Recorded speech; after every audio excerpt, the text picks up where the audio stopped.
Men, especially you men that are constantly complaining that you cannot find a good woman. I'm going to share with you my approach that I would take if I had to go back and start all over again. I am blessed to have an incredible wife. But again, if I had to do it all over again, these are the steps that I would take.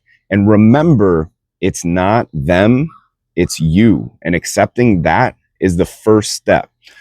Technically, we'll get into that. But number one, stop looking for them. If you've ever heard of Matthew McConaughey's book, Green Lights, he talks about desperation and how it smells. We'll talk about that here shortly. Number two, take ownership of your life. Number three, get in the gym. Number four, establish a strong set of values.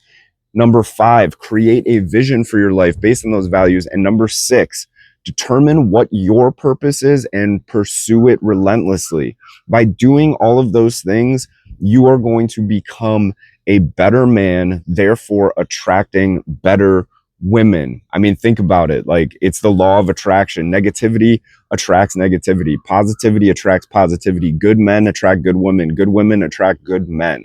So again, like I said, number one, stop looking for her. When you're constantly looking for someone, and I've learned this lesson over time about many things, you're looking for someone, you're looking for something, and you get desperate because you get to the point where you feel that you need it.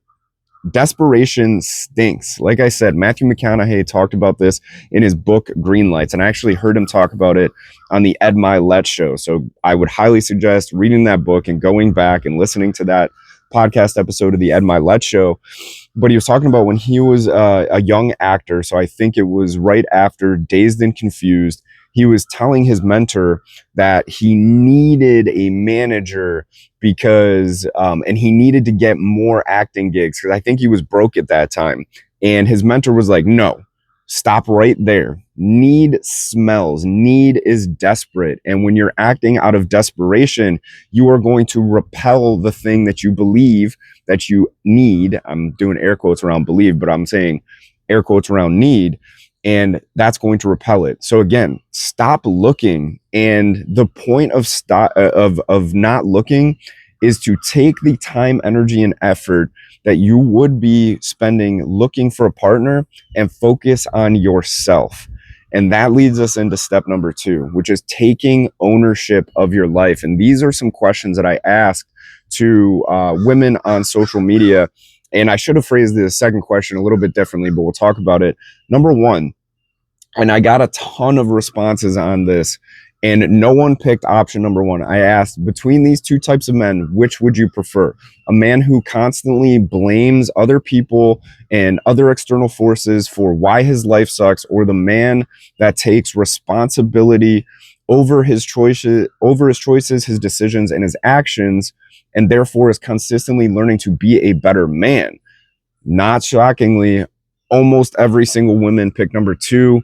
No one picked number one, but there were some women in there that said they choose their cats or they choose to be single. Hey, if that's what makes you happy, that's great too. And then the other question that I asked was about Yellowstone. Like, which do women prefer? Do they want Jamie or do they want Rip?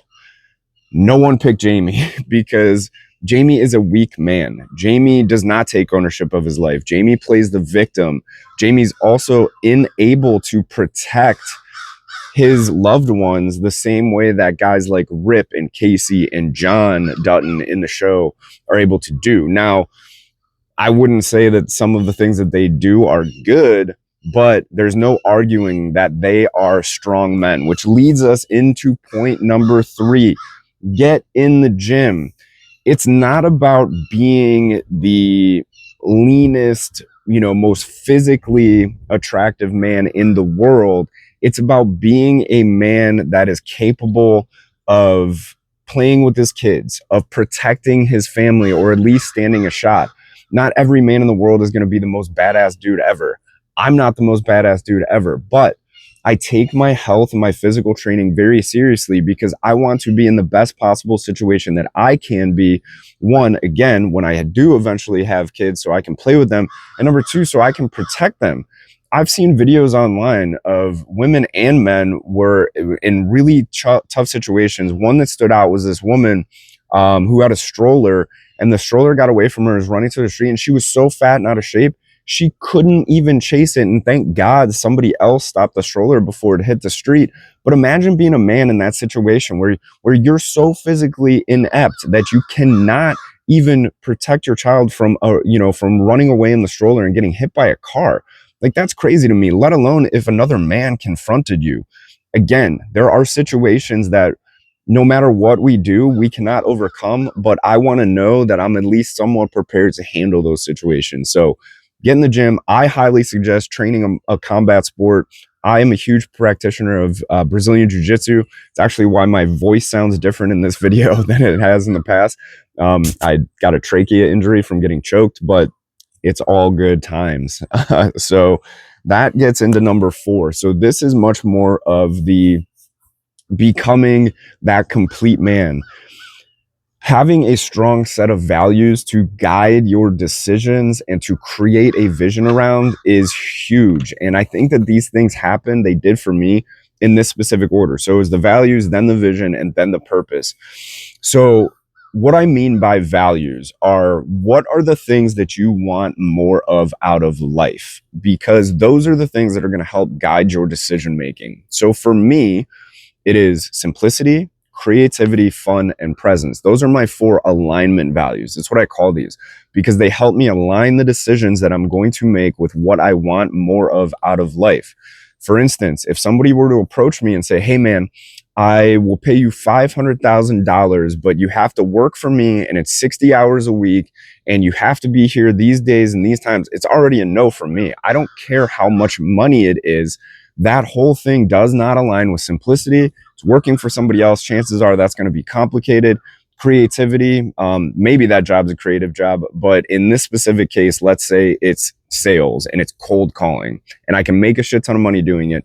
Not creative, not what I consider creative. What I consider creative is writing, content creation, inspiring people to take actions through my words and my own actions. That's what creative work is for me. And fun doesn't sound like fun to me, working all of those hours. And presence does not sound like it allows me to be present as much as possible with my family. My goal is to be running my businesses, working 25 hours a week. And if somebody's telling me that I have to work 60, obviously that takes me away from being present with my family. So that's an easy no for me. Then number 5, taking those values and creating a vision for your life.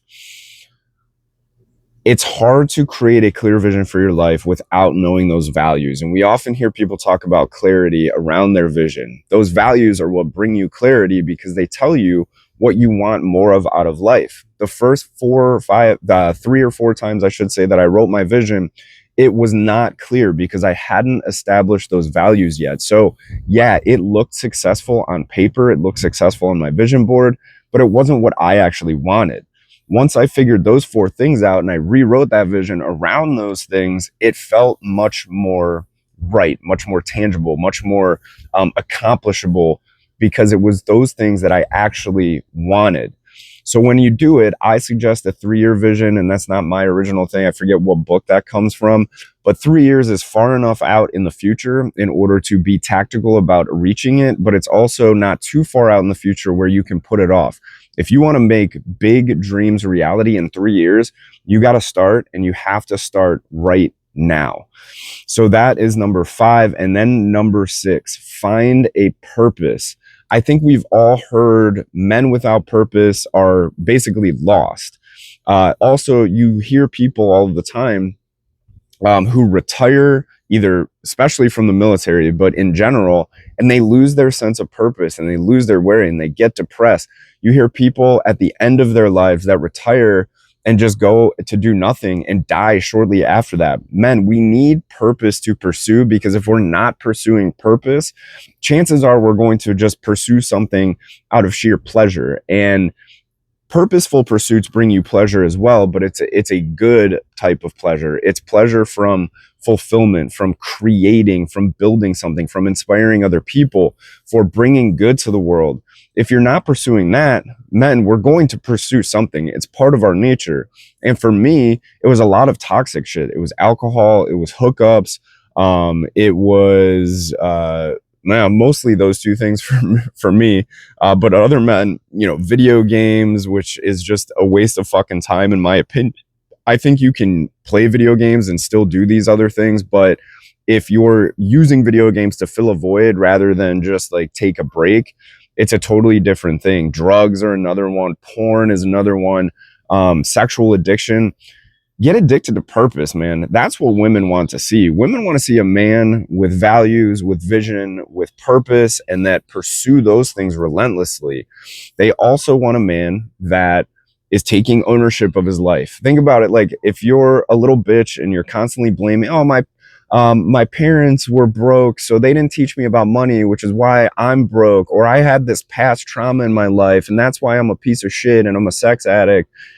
That's what children do. And it's not that those things don't play a role in who we are, but it's up to us to accept them and move on and continue to grow and continue to figure out how to build our lives despite those things, instead of using them as excuses. And then again, stop looking. When you're looking and you're putting pressure on something, chances are you're putting out negative energy, you're putting out negative vibration, and you're just going to continue to push that thing away. So again, if you're out there, you're a man, and you're wondering why you cannot find a good woman, chances are it's because you haven't taken the steps to be a good, complete man. So start there and stop blaming them. Interested to hear your thoughts though. If you agree, if you disagree, if you think there's more to it, less to it, whatever it may be, drop them in the comments. And I love hearing from people and having a little bit of back and forth on this stuff as well.